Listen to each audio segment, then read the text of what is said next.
Thank you very much. I'm actually very happy to be back in Winchester, and thank you for your invitation to participate again in CHWE seminars. I'm glad to see you all back and also see new projects and new faces. I'm happy to also have the opportunity to present the research I have been doing these last 2 years in France. So in France, I have been carrying a research project at the Institut des Textes et Manuscrits Modernes, which is part of the École Normale Supérieure de Paris, which is one of those higher education institutions that are outside the framework of the public university system. It's a research-only institute, and is funded by the Centre National de la Recherche Scientifique, which is the agency that funds in France, in all fields. So in ITEM, as we call it,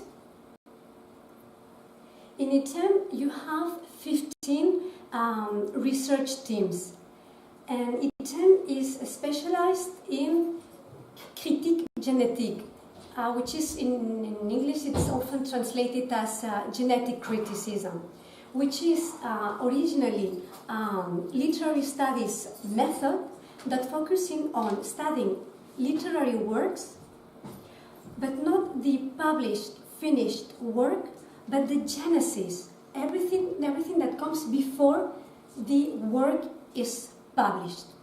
And so within these 15 different teams, you have teams that are specialized in one support. Most of them are literary studies scholars, but you also have scholars interested in analyzing films, photography, performative works of art. So it's grown up beyond literature studies, properly speaking. So we think one of these teams is Équipe Autobiographie et Correspondance, autobiography and correspondences, and this is the team I'm working with. I'm a research associate, and it's there that I have carried out the project that I have entitled Letter Exchanges, the Dialogical and Collaborative Genesis of Barbara Bodishon's feminist pamphlet, Women and Work, which is, today I'm going to present some elements of my argument, which hopefully this paper will be published in an article in Spanish soon.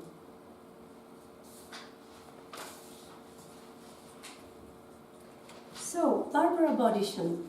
Barbara Bodishon was the object of my PhD research, and so what I have done is to go back to the primary sources I analyzed in my PhD, and I have examined them from a different angle, from the angle of critique génétique. So Barbara Bodishon was a mid-Victorian English feminist, philanthropist, and artist, and the year she married a French doctor settled in Algeria, when Algeria was part of France in 1857, she published one of her main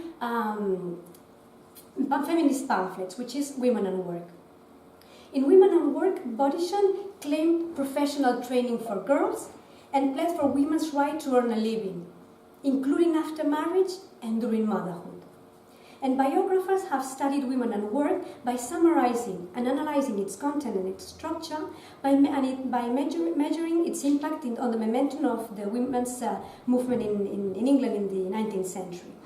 By textually analyzing Women and Work as it appears in its published form, none of these scholars address the question of how such a straightforward piece of feminist writing came to existence.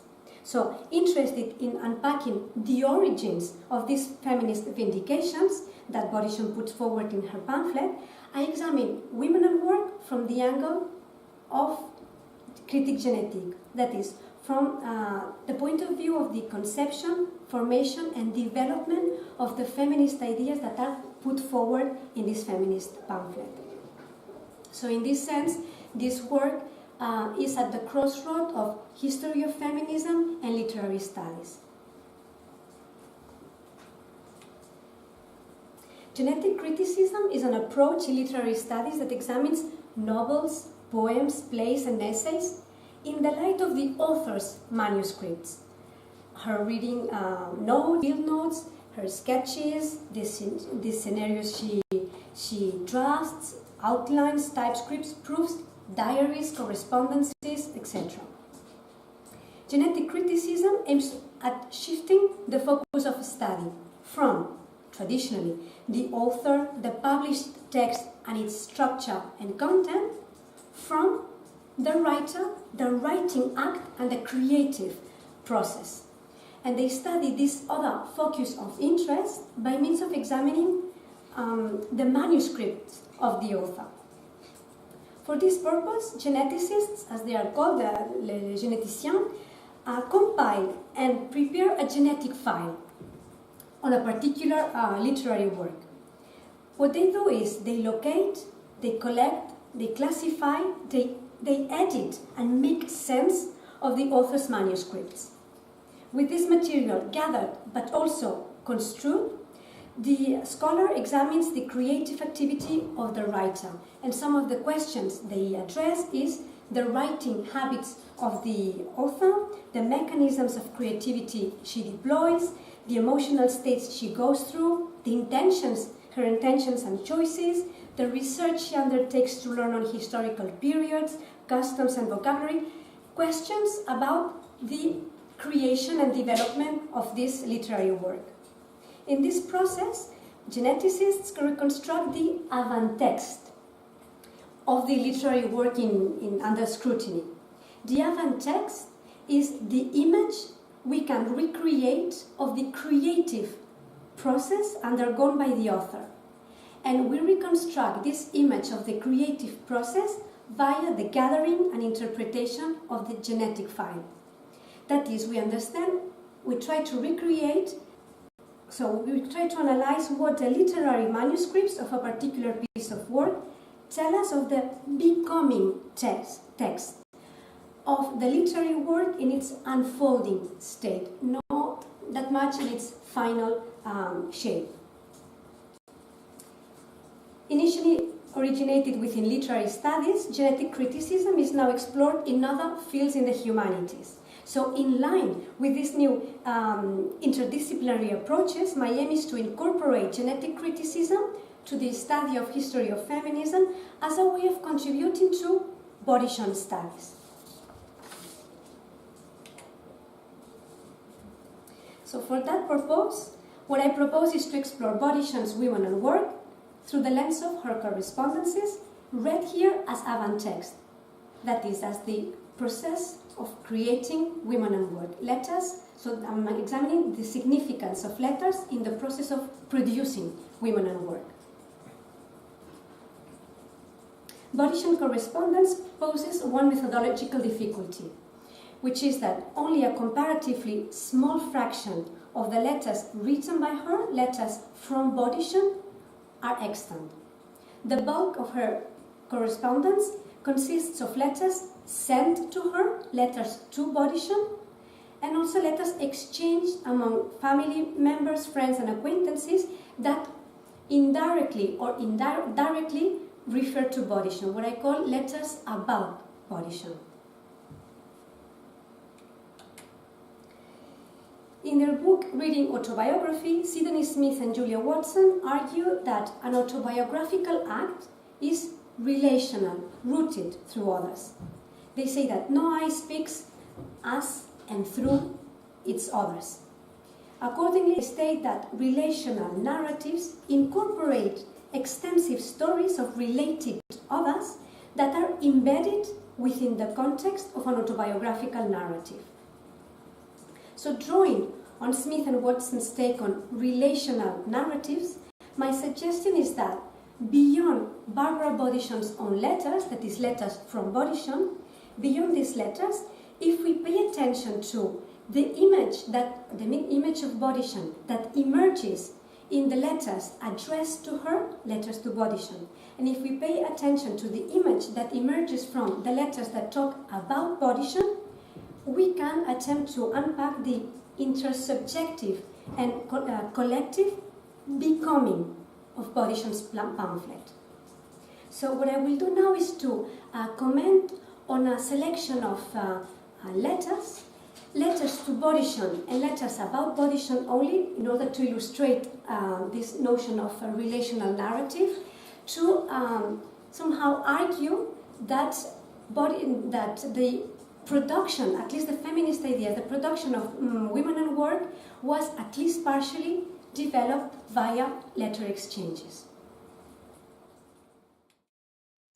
Women and Work is an unflinching vindication of women's rights to a remunerated profession.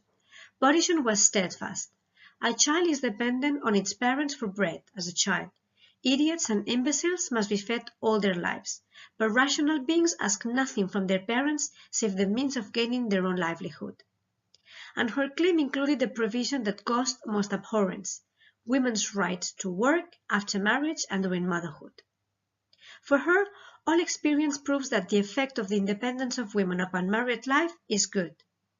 In mid-Victorian England, virtuous women were encouraged to engage in philanthropic work only. Paid work was believed to sully men's capacity to provide for their families. Bodyshon did welcome charity work. She was herself involved in educational and immigration endeavors. But her aim was to dismantle the prejudice against the need for paid work among middle-class women. To insist on work for love of Christ only, to cry up gratuitous work, is a profound and mischievous mistake, for it tends to lessen the dignity of necessary labor. The question of philanthropy and female paid work first appears in Bodyshon's correspondence, as it is extant today, in a series of letters written by her friend Bessie Parks, dating from 1847. Bodyshon met Parks a year before in Hastings, when they were 19 and 18 respectively. In February 1847, Parks wrote to Bodyshon from near Birmingham. The father of a Liverpool wool fellow, an old friend of mine, has just failed for a large sum, and I had a letter from her this morning, such a true one, but poor girl, she seems very anxious. How could you hear a total loss of fortune? I don't know how I should. You see, it's a deprivation of more than it appears, of travelling, of new books and prints, of very many advantages of time and intellectual culture, and still more, puts an end to so many things, for everything requires money or leisure, and it must be entirely circumscribed one's means of hospitality and of helping one's friends. I will tell you what, I never would be a governess and give up independence, but I would, if cast on my own exertions, set hard to learn the higher branches of bookkeeping, if one may so term it, and see if, like so many French women, I could not get some employment in managing a warehouse or some such thing. Such people have much better payment, I think, than a governess, considering, and all the unemployed hours to themselves. I should not mind losing caste at all. Just all the worthless friends would be horrified and leave, and the true remain. What a sieve such a step would be! Of course, one must be a woman grown to do such a thing, but it's feasible. I know two ladies who manage the business of their brothers. One is married, has made money, and has now leisure to spend the rest of her life as it seemed good. She's an active, clever woman, and very ladylike. There would be many hours in the evenings and early morning to read and write, you know. Now, you might perhaps paint for a livelihood, but writing, though it may be as effectual for a purpose and aim, is a very bad business. What a pity English women do not do anything but be governesses and milliners. Besides the arts, I'm sure they might do a dozen things. Park's epistolary narrative, that is Bodyshon's letter too, is a vivid illustration of the workings of letters as feminist platforms. In her letter, the story of an unfortunate friend who is impoverished on her father's bankruptcy prompts a reflection on the possibility of earning her living. Fearing finding herself unprovided for by her father and thus prevented from enjoying the sort of virtuous activities she could afford, that is, travelling, new books and prints, time, and intellectual culture, but also offering hospitality and helping one's friends, Parks projected an alternative: to learn the higher branches of bookkeeping and get some employment in managing a warehouse. Not minding losing her caste, she justified her choice in terms of independence and also in terms of having all the unemployed hours to herself. In her letter, she imagined herself employing this autonomous and free time to read and write, as she was actually doing at that time. In order to back this alternative to financial dependence on a male relative, Parks describes the example of two very ladylike ladies, including a married one who managed a business of their brothers and were making money and enjoying leisure time. Still, not sure of a possible literary career being a good business, her self-projection as a potential financially autonomous woman nonetheless included her correspondent, as well as women in general, for she brought up the possibility of Bodichon perhaps paying for a livelihood, and of British women entering professions beside the arts. Back in the south of England, some months after, in July 1847, Parks wrote another letter to Bodichon along the same lines. Writing from Hampstead, the story of a little boy sparked again a textual articulation of her wish to earn her own bread. I talked an hour in the fields yesterday with a little boy, whose father is a judge in India and mother a native. I was sketching and found out how he was going to paint in oils. He says the native Indians pay any sum for even inferior drawings. There is a way one might get money according to our great desire. I hope to earn my bread before I die, don't you? In her wish to earn her own bread, the tag question at the end of her statement includes and invites Bodichon to do likewise. If in the previous letter Parks framed the possibility of working within the narrative of the genteel daughter left impoverished, in this letter she seemed to incorporate the idea of being remunerated for one's talent and creativity. Concomitant with women's right to make a living, Women and Work is a cry against middle-class female idleness. Bodichon was plain-spoken. No human being has a right to be idle. For her, idleness, or worse than idleness, is the state of tens of thousands of young women in Britain.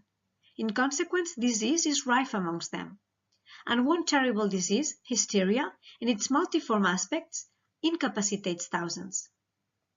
In her eyes, the idea that 2 or 3 daughters must remain at home, idle, with the pretense of attending on a father or mother who is not even always old, infirm, or ill, is absurd. Bodichon complained that making these leisure daughters enliven the home with accomplishments was insidious, because it made them uncritical of and content with their lot. Instead, she implicitly advocated for turning these accomplishments into professions. Among the rich, music, languages, drawing, accomplishments in fact, fill up much of life and stop the questionings and discontent of heart. Insofar as they do this, they are pernicious. Insofar as they are amusements only, they are killing to the soul. They must be studied faithfully and with self-devotion. The question of domestic dullness first appears in Bodichon's correspondence in a letter written by Parks dating from 1846. During her teenage years and young adulthood, Parks' parents encouraged her to nurture her literary skills, and despite the early hesitations expressed to Bodichon, she did manage to publish poems, short stories, and press articles from an early age. Still, compared to the unorthodox education Bodichon received, Parks was more aware of the sort of domestic lifestyle girls of their age were leading within families of their social and economic rank. Writing from London to her school friend Kate Evans, in May 1846, she noted, "I have been pondering upon your observations as regards a young lady's life, and I do not quite agree with you. I allow that most girls do lead a useless life, but I cannot admit that such is a necessary consequence of our state. I think it is a fault of education. They are not taught they are solemnly responsible for their time, money, knowledge, and health. And in this light, I cannot admit that we can do nothing positively wrong. A young girl has many positive duties if she looks about her, and in default of poor people or young brothers and sisters or schools, I can scarcely imagine such a case, though, I would have a girl take an active share in the duties of a house. Will you think me very vulgar?" Jevons's letter is not extant, But following the principle of narrative relationality, Park's letter suggests that Jevons brought the question of a young lady's life in her own letter, now not extant, and this triggered Park's own observation that most girls do lead a useless life as a consequence of a fault of education, and that this dull lifestyle should be turned into positive duties. That is, getting involved with poor people or young brothers and sisters or schools, or taking an active share in the duties of a house. As a response to this letter of Jevons that is no longer extant, Park's epistolary narrative addresses the themes of female idleness, women's poor education, and women's engagement in philanthropic work. That is, the themes that shape her developing feminist outlook. During the following years, Parks wrote similar critical comments in her letters, where she reported how she observed upper middle-class female domesticity among the families she socialized with via her parents' acquaintances. On other occasions, she directly suffered from the domestic dullness she didn't identify with, sometimes passively acquiescent, others fretfully irritated. For example, in May 1850, having embarked on one of her regular trips to Birmingham, where she visited her family and friends, in a letter to Boddishon she expressed her dislike of opulent dinners and tight and fashionable etiquette codes. Half annoyed, half resigned, in a letter too, she reported, "Here I go out to small parties among my parents' set. Abominably stupid. They sit, 20 of them perhaps, and talk. They are not intellectual enough to make it interesting. They are educated, but not intellectual. As to playing games and hearing funny and merry stories, they are far too genteel for that. Birmingham itself is full of interest and wonder and occupation, but the social meetings of the upper class are dreadful. The ladies and gentlemen are so distinct, so markedly of different sexes. When I go out into the rooms, I long to set them acting or playing some games. I hold my tongue, my dear friend, and utter no heterodox wickedness, and sit nullified in my blue silk dress." In this letter, Parks expresses her opinion on the gendered codes that permitted the society she was in contact with through her itinerant lifestyle, here among her parents' set in Birmingham. Confronted to beliefs and social customs she did not agree with, she forged her subjectivity against her parents' and their friends' principles and practices. For Parks may have felt the obligation to play the game by holding her tongue, sitting in her blue silk dress. But in her epistolary narrative, she worked out her own individuality in dialogue with her correspondent. She distanced herself from the abominably stupid and dreadful upper class, who were educated but not intellectual, and associated herself with games, plays, and funny and merry stories. The sort of entertainment activities her parents said did not dare to participate in, for they were far too genteel for that. Referring to these activities is a wink to Boddishon, because these are the pastimes in which Boddishon indulged herself at home and to which Parks was invited when she was in Hastings and in London. To all appearances, in her letter Parks seemed completely nullified in the inhibiting environment she describes, yet, reflecting the kind of defiant attitude she projected in other letters quoted so far, Parks seems to take certain delight at her self-imposed marginalization as an outsider. Her at first sight problematic, heterodox wickedness is in the end transformed into an attitude that permits her to be the kind of intellectual, interesting and joyful person she found lacking among her parents' acquaintances. In addition, with her wink, this attribute included her best friend. Fearing the bourgeois gendered standard would be expected of her, she complained from Hampstead to her cousin Mary Swainson in June 1848. Nothing annoys me so much as to be shackled by restraint, which do not belong to real feminine delicacy. What do you say? If I lived as many young ladies I see, always out in a carriage, paying calls with their mammas and incapacitated from doing any real business which happened to be cast on their shoulders, I should groan inwardly all day. The last two letters I have quoted introduce two new topics: a critique of sex segregation, the ladies and gentlemen are so distinct, so markedly of different sexes, and a redefined understanding of femininity, one that discards feminine delicacy. Segregation by sex and feminine delicacy were precisely two gender codes Bodichon criticized in Women and Work. In order to break down prejudices against training and work for women, Bodichon underpinned the arguments put forward in her pamphlet with a redefined understanding of womanhood. To her, if men think they shall lose anything charming by not having ignorant, dependent women about them, they are quite wrong. The vivacity of women will not be injured by their serious work. For to think a woman is more feminine because she is frivolous, ignorant, weak, and sickly is absurd.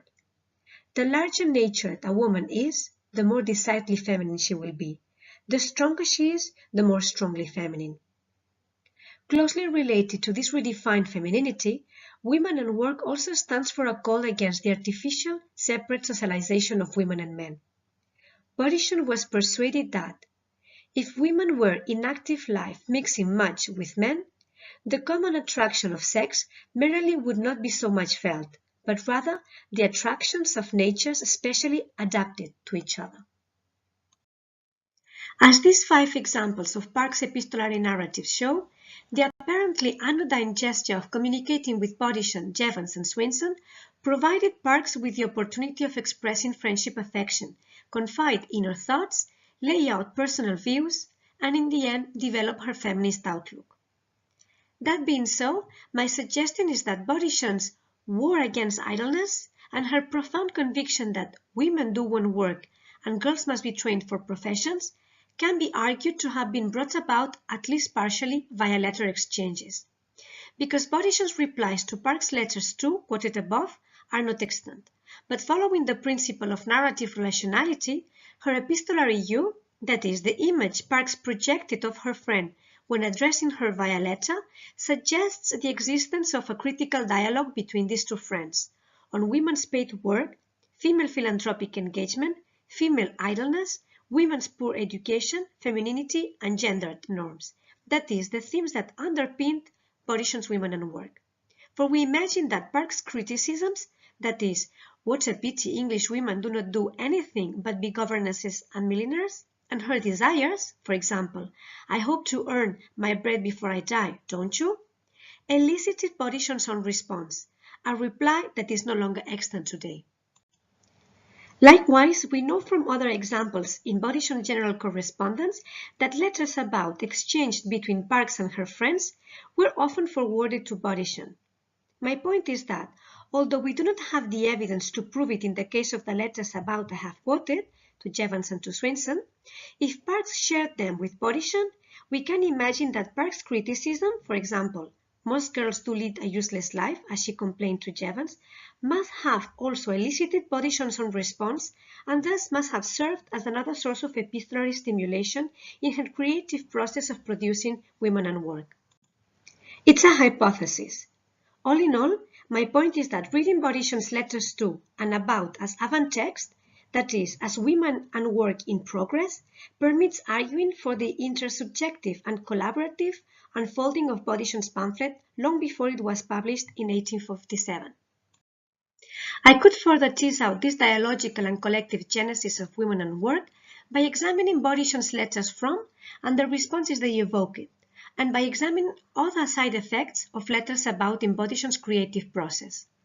For the sake of brevity, I will only briefly mention, before I move on to my concluding remarks, that in her own letters, Bodichon underwent a process of epistolary articulation of feminist consciousness and of working out of feminist ideas similar to Park's.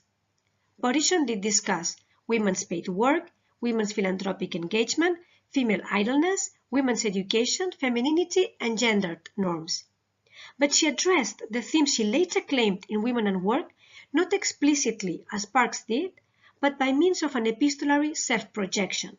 In her letters, Bodison worked out the profile of woman she described as desirable in her pamphlet, and she did so by distancing herself from the sort of idle and dependent middle-class women Parks criticized explicitly in her letters to and about, and by identifying herself with confident and autonomous examples of women.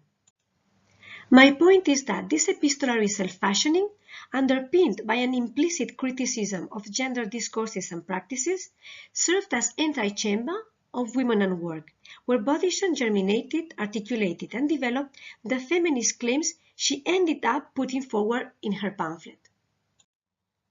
The replies to Bodison's letters, that is, letters from, suggest that they acted as interactive feedback, potentially with endless new beginnings, extending along a change of letters, and that this interaction and feedback fueled the development of Bodison's feminist ideas. The replies of these like-minded women, despite their different temperaments and stances, fueled Bodison's verbalization of her developing feminist ideas.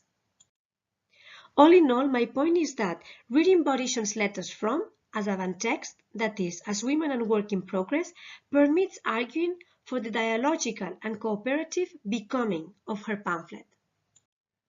We cannot prove that Bodison's feminist ideas put forward in her pamphlet were born in her correspondence. My argument is that, as particularly propitious sites for dialogical self-expression and self-reflection, letters played a significant role in their germination, articulation, and development. These epistolary conversations were continuations of unfinished face-to-face discussions, as well as triggered tete-a-tete chats, as they took place simultaneously to numerous other platforms for self-expression and thinking, and parallel to plentiful other sources of inspiration. To conclude, genetic criticist Pierre-Marc de Bézy states that focusing on observing the succession of sketches, outlines, and drafts that give birth to the published text and produce its final shape permits the rediscovering and having a better understanding of the literary work in question. Along these lines, this genetic criticism study of Women and Work, based on reading Bodison's correspondence as avant texts, permit complementing the textual analysis scholarship proposes. Instead of analyzing this feminist text as if it had appeared out of nowhere, I have focused on studying how the ideas put forward in it were generated and what role letter exchanges played in their development. Teasing out the role of letter exchange in the pre-writing phase of the process of producing Women and Work permits highlighting the dialogical and cooperative triggering of Bodison's feminist outlook, a stance she put forward in her pamphlet and which she developed long before she published it in 1857. In this sense, incorporating genetic criticism to the study of the history of feminism permits nuancing scholarship that assesses Bodison's feminist outlook as more progressive than that of her colleagues within the Langham Place Circle, which was the ladies' club founded in 1858 to serve as the local point of feminist action during the mid-Victorian women's movement. For Candida Lacey, what emerges from the sample reprinted here is the comparative radicalism of Barbara Bodison.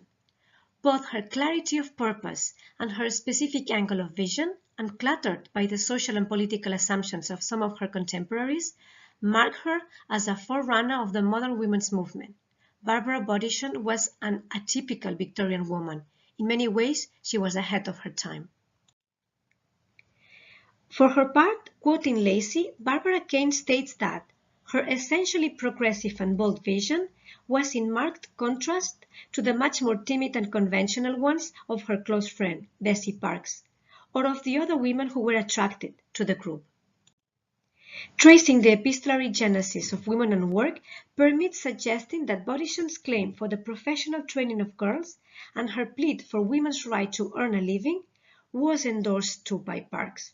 Either explicitly or indirectly, Parks claimed a better education for girls and girls' right to receive training in view of developing an unpaid or paid profession, and she approved of making a living, either out of necessity or in terms of self-fulfillment, including after marriage.